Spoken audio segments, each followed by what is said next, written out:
This is a letter from one federal health official to another back in 1949. Just a copy, not the original. And it shows that those health officials knew early on that arsenic pollution from Con and giant gold mines was a problem. The letter says two men were hospitalized with arsenic poisoning just a few weeks after the roaster at Giant was put into operation. 6 cows were poisoned, other wildlife died too. A recently published study looks at this letter and more than 500 other archived correspondence about Yellowknife's gold mines between 1949 and 1956. The report says Con Mine was able to bring its arsenic emissions down early on, but Giant didn't meaningfully do so until years later. The study concludes that Giant continued to operate despite knowing the risk it was causing to the public. It spat out more than 2,000 tons of arsenic trioxide per year until 1955.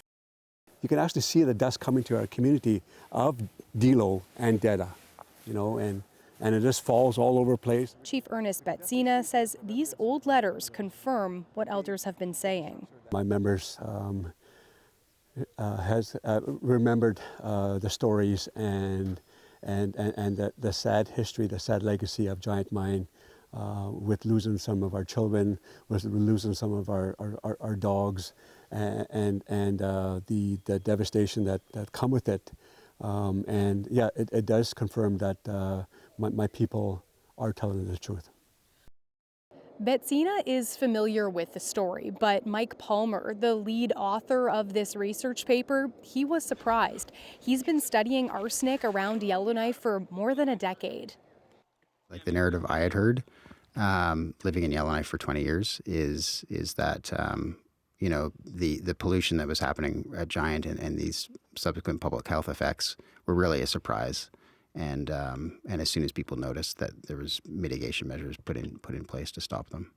But that's not what happened. The head of a lab within the Department of National Health and Welfare wrote that letter you saw earlier. He called for gold roasting to stop until better environmental protections were put in place.